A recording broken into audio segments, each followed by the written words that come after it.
Marion Cotillard, née le 30 septembre 1975 à Paris, est l'une des actrices les plus talentueuses et respectées de sa génération.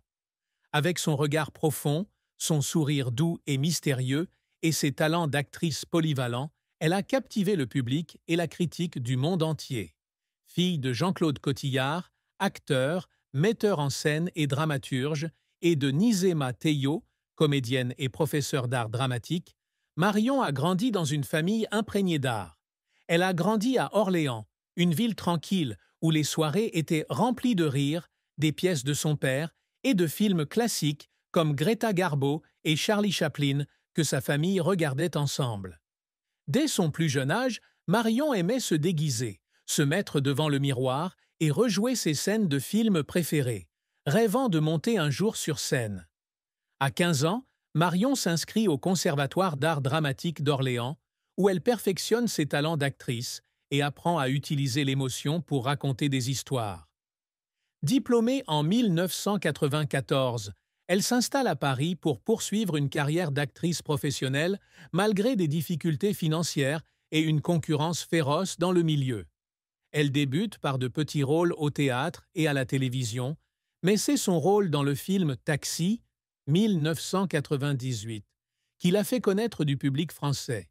Depuis, Marion n'a cessé de se faire connaître, non seulement dans son pays d'origine, mais aussi à l'international. Son interprétation d'Édith Piaf dans La Môme en 2007 lui vaut l'Oscar de la meilleure actrice, devenant ainsi la première actrice à remporter ce prix pour un rôle en langue française. Parallèlement à sa carrière d'actrice, Marion est une militante écologiste, collaborant avec Greenpeace depuis 2001 et représentant de grandes marques telles que Dior et Chanel.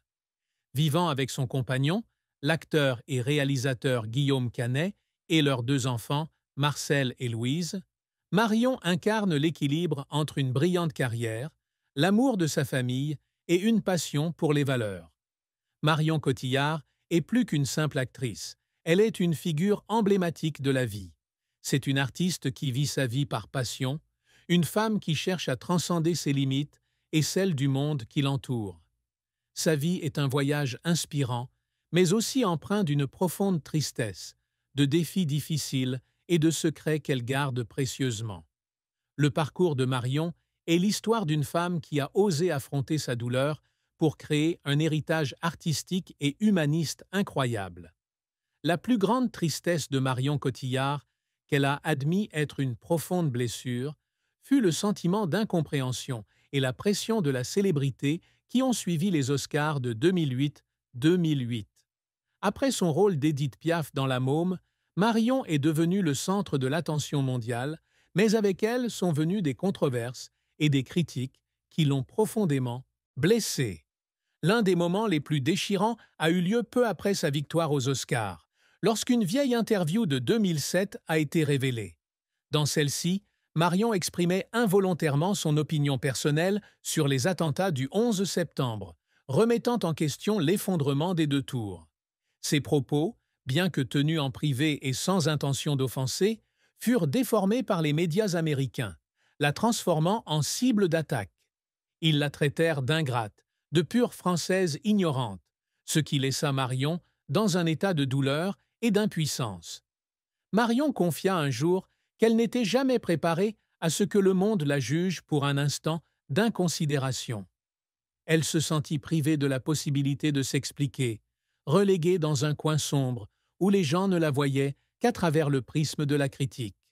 Les jours suivants, elle passa des heures à rédiger des excuses, essayant de calmer ses colères, mais intérieurement, elle avait l'impression d'avoir perdu une part d'elle-même. Elle pleura dans son petit appartement parisien, où elle rêvait d'être reconnue pour son talent et non jugée pour une peine. Cette tristesse ne provenait pas seulement de l'incompréhension du public, mais aussi du sentiment de solitude face à la dureté de l'industrie du divertissement, où une petite erreur peut détruire toute une carrière. Le parcours de Marion Cotillard est fait de persévérance, de passion et d'ambition pour atteindre les sommets. De ses débuts à Orléans, où elle jouait dans les pièces de son père, jusqu'aux projecteurs d'Hollywood, Marion a parcouru un long chemin, jalonné de moments d'extase, mais aussi de larmes. Elle a débuté sa carrière très jeune, apparaissant dans une pièce de son père à l'âge de 3 ans, debout sur scène aux côtés de sa mère, le regard pétillant mais troublé. À 15 ans, elle s'inscrit au Conservatoire d'art dramatique d'Orléans, où elle apprend à transformer les émotions en art, comment un regard ou une inclinaison de la tête peuvent raconter une histoire. Après avoir obtenu son diplôme, elle s'installe à Paris, vit dans un petit appartement, fabriquant des objets artisanaux comme des porte-clés pour arrondir ses fins de mois, tout en cherchant des opportunités dans l'industrie cinématographique. Marion fait ses débuts au cinéma en 1982, à 7 ans, dans un court-métrage intitulé Le monde des tout-petits. Dans les années 1990, elle enchaîne les petits rôles dans des séries télévisées comme Highlander et Extreme Limit. Mais c'est son rôle de Lily Bertineau dans Taxi in Facetune, 1998, réalisé par Gérard Pires, qui lui permet de percer. Cette comédie d'action remporte un immense succès en France, attirant plus de 6 millions de téléspectateurs et lui valant une nomination au César du meilleur espoir féminin. Cependant, Marion est frustrée par l'industrie cinématographique française de l'époque où elle se voit souvent confier des rôles plus décoratifs que des rôles qui la mettent au défi de développer sa profondeur d'interprétation.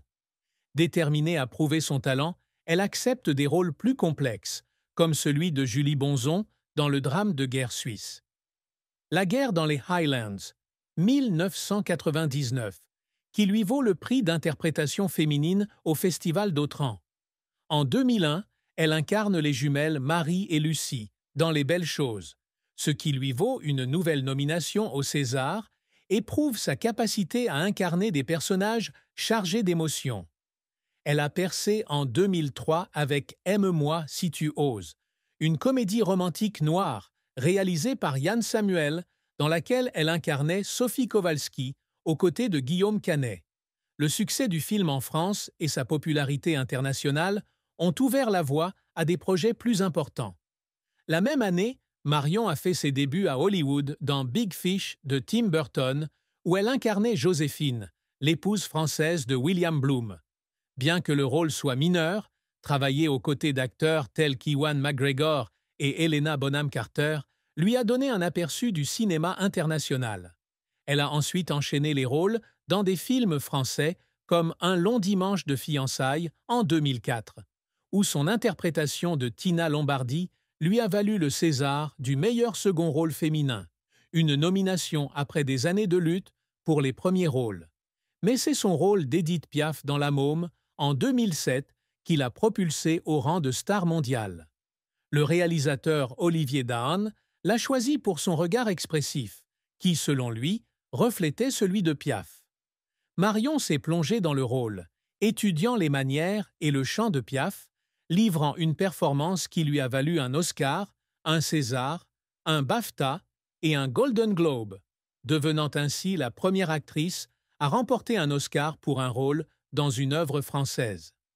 Après son Oscar, la carrière de Marion a explosé avec des rôles dans des blockbusters hollywoodiens tels que Public Enemies 2009, dans lequel elle incarne Billy Frechette aux côtés de Johnny Depp, et Nine 2011, dans lequel elle incarne Louisa Contini et est nommée au Golden Globe.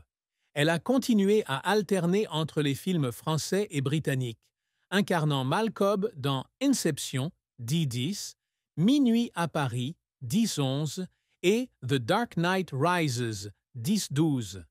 Son rôle d'ouvrière d'usine luttant pour garder son emploi dans 2 jours, 1 nuit 2014 lui a valu une deuxième nomination aux Oscars et une ovation debout de 15 minutes à Cannes.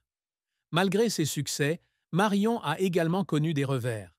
Au début de sa carrière, elle a été confrontée à des préjugés en France, se voyant souvent attribuer des rôles privilégiant l'apparence au détriment du talent. Le mauvais accueil réservé à des films comme Novocaine l'a amenée à remettre en question ses choix. Elle a pleuré seule dans son appartement après avoir lu des critiques acerbes, se demandant si elle parviendrait un jour à échapper à l'ombre de ses premiers rôles commerciaux. Les tentatives de Marion pour se libérer de ses contraintes la laissaient souvent en larmes. Elle passait d'innombrables nuits à se préparer pour des rôles, à apprendre de nouvelles techniques, comme jouer du violon pour Little Girl Blue ou jouer une danoise pour une éventuelle collaboration avec Thomas Winterberg. La pression pour préserver sa réputation post-Oscar était immense, et il y avait des moments où le doute prenait le dessus, surtout après la controverse. La carrière de Marion Cotillard est jalonnée de succès éclatants qui ont fait d'elle l'une des actrices les plus polyvalentes et les plus respectées de son époque. Son couronnement fut l'Oscar de la meilleure actrice en 2008 pour son interprétation d'Édith Piaf dans La Môme. Cette victoire historique fit d'elle la première actrice à remporter un Oscar pour une interprétation en français, un exploit qui eut un profond écho dans son pays d'origine et au-delà. Le film a rapporté plus de 81 millions de dollars à l'international, la critique saluant son incroyable transformation en Piaf, capturant la fragilité, la passion et la tragédie de la chanteuse. Au Festival international du film de Berlin, où le film fut présenté en avant-première, Marion reçut une ovation debout de 15 minutes, un moment qui la laissa tremblante de gratitude. Cet Oscar fut accompagné d'un César, d'un BAFTA, d'un Golden Globe et d'un Lumière, faisant d'elle l'une des deux seules actrices, avec Adrien Brody, à avoir remporté à la fois un César et un Oscar pour le même rôle. Son succès dans La Môme lui ouvre les portes d'Hollywood, où elle joue dans des films à grand succès comme Inception en 2010, où elle incarne l'obsédante Malcolm aux côtés de Leonardo DiCaprio. Le film remporte un franc succès critique et commercial, engrangeant plus de 800 millions de dollars de recettes dans le monde entier, et valant à Marion des éloges pour son interprétation nuancée d'un personnage tiraillé entre rêve et réalité. En 2011, elle charme le public dans le rôle d'Adriana, la maîtresse de Pablo Picasso, dans Minuit à Paris de Woody Allen, une fantaisie romantique qui remporte un succès surprise, engrangeant plus de 150 millions de dollars de recettes. Son rôle de Miranda Tate dans The Dark Knight Rises en 2012 démontre une fois de plus sa capacité à s'imposer dans les salles obscures, le film engrangeant plus d'1 milliard de dollars de recettes. Sa performance dans 2 jours, une nuit en 2014, réalisée par les frères Dardenne, constitue un autre sommet, lui valant une 2e nomination aux Oscars. Les critiques ont qualifié son interprétation de Sandra, une femme mobilisant ses collègues pour sauver son emploi, de sommet de carrière, et l'ovation debout de 15 minutes du film à Cannes a laissé Marion submergée d'émotions. Au-delà de son rôle d'actrice, le succès de Marion s'étend à ses activités musicales et militantes. Elle a joué dans des films comme Nine, chantant My Husband Makes Movies et Take It All, ce qui lui a valu une nomination au Golden Globe et un Desert Palm Achievement Actress Award. Son travail de chanteuse au sein du groupe Yodelis, sous le pseudonyme de Simone, et ses collaborations avec des artistes comme Franz Ferdinand ont mis en valeur ses talents vocaux. Militante écologiste, elle devient porte-parole de Greenpeace en 2001, menant des campagnes comme le projet Un cœur, un arbre, où elle inaugure une installation lumineuse sur la Tour Eiffel lors de la COP 21 en 2015. Sa production du documentaire Bigger Than Us en 2021, mettant en lumière de jeunes activistes, lui vaut une nomination au César et consolide son influence au-delà du cinéma. Ses succès, allant de ses succès mondiaux au box-office à son impact culturel et environnemental, définissent l'héritage de Marion, une artiste qui transcende les frontières et les médiums. La carrière de Marion Cotillard, bien qu'illustre, n'a pas été exempte d'échecs et de difficultés, chacun ayant façonné sa résilience et sa profondeur d'artiste. Au début de sa carrière, elle a dû faire face à la frustration d'être cataloguée en France. Après sa percée dans Taxi, un succès commercial qui a attiré des millions de spectateurs, on lui a souvent proposé des rôles qui misaient sur sa beauté plutôt que sur son talent. Des films comme Furia en 1999 et Cavalcade en 2005, bien qu'acceptés par la critique, n'ont pas réussi à la sortir de ce moule, la laissant démoralisée. Elle passait ses nuits dans son appartement parisien à lire des scénarios qui lui semblaient répétitifs, pleurant de peur de ne jamais être reconnue comme une actrice sérieuse. L'échec commercial de Novocaine en 1994, un film qu'elle espérait révéler son talent, a été un moment particulièrement difficile. La critique l'a balayé du revers de la main et le manque d'enthousiasme du public a poussé Marion à s'interroger sur son avenir, se demandant si elle ne devait pas faire une pause dans sa carrière d'actrice. Sa transition vers Hollywood a apporté de nouveaux défis. Bien que Big Fish ait marqué ses débuts en anglais en 2003, le rôle était mineur et Marion se sentait éclipsée par le casting prestigieux du film. Elle doutait d'elle-même, craignant de ne jamais décrocher de rôle significatif aux États-Unis. La controverse du 11 septembre 2008 fut un coup dur. Après sa victoire aux Oscars, d'anciens commentaires d'interview furent mal interprétés, déclenchant une tempête médiatique. Marion fut vilipendée dans la presse américaine, accusée d'ingratitude, et ce contre-coup la laissa isolée. Elle passa des jours à rédiger des excuses, le cœur lourd, consciente que ses propos avaient été déformés au point d'être méconnaissables. Cette épreuve mit sa force émotionnelle à rude épreuve, alors qu'elle naviguait dans la dure réalité de la surveillance publique tout en essayant de protéger sa carrière. Marion fut également confrontée à des défis personnels qui se mêlaient à sa vie professionnelle. Reprendre le travail un mois seulement après avoir donné naissance à son fils Marcel en 2011 pour tourner The Dark Knight Rises fut éprouvant. Elle luttait contre l'épuisement et la culpabilité, tiraillée entre sa passion pour le métier d'actrice et son désir d'être aux côtés de son nouveau-né.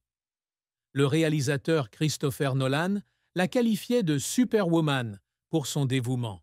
Mais Marion vivait des difficultés en privé, pleurant dans sa caravane après de longues journées de tournage, se sentant incapable d'assumer son rôle de mère. La pression de devoir concilier ses rôles intenses avec son engagement environnemental ajoutait une pression supplémentaire.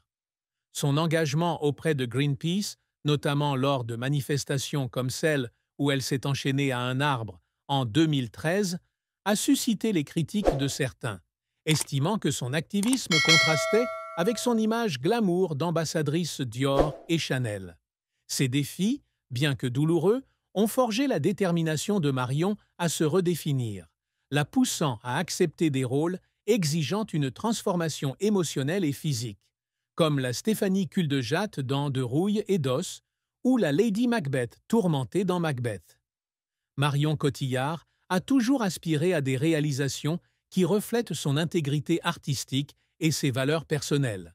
Dès le départ, elle aspirait à être reconnue non seulement comme une star, mais aussi comme une actrice, capable de performances profondes et transformatrices. Son objectif était de se libérer des rôles décoratifs de ses débuts en recherchant des rôles qui la stimulent émotionnellement et intellectuellement. Remporter le César de la meilleure actrice dans un second rôle pour Un long dimanche de fiançailles en 2005 fut un tremplin, mais son ambition ultime était de créer une performance qui résonnerait dans le monde entier. Ce rêve s'est réalisé avec La Môme, où son interprétation d'Édith Piaf est devenue une référence culturelle. Elle a passé des mois à étudier la vie de Piaf, à apprendre sa gestuelle et ses nuances vocales, animée par le désir d'honorer l'héritage de la chanteuse. L'Oscar n'était pas seulement un triomphe personnel, mais la confirmation de sa conviction qu'une performance en français pouvait captiver le monde. Marion a également cherché à s'imposer à Hollywood, sans perdre son identité française. Elle a travaillé sans relâche pour maîtriser l'anglais dès l'âge de 11 ans, afin d'interpréter des rôles dans des films comme Inception et Minuit à Paris. Son objectif était de faire le pont entre les cinémas européens et américains, prouvant qu'une actrice française pouvait exceller dans les deux domaines. Elle a acquis de nouvelles compétences pour chaque rôle, du violon dans La petite fille bleue à l'incarnation physique d'une dresseuse de baleines dans De rouille et d'os.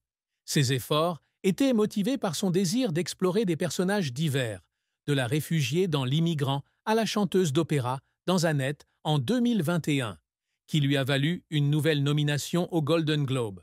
Chaque rôle était un pas en avant vers sa polyvalence, lui évitant ainsi d'être cataloguée. Au-delà de sa carrière d'actrice, l'engagement de Marion pour l'environnement a été une quête de toute une vie. Elle souhaitait utiliser sa plateforme pour sensibiliser au changement climatique, une passion ancrée dans les enseignements de sa grand-mère sur le respect de la Terre. Son engagement avec Greenpeace, notamment dans des campagnes contre la destruction de la forêt tropicale et le barrage de Belo Monte, était motivé par le désir de léguer un monde meilleur à ses enfants, Marcel et Louise. La production de Bigger Than Us, en 2021, a marqué une étape personnelle importante, car elle cherchait à amplifier la voix des jeunes militants.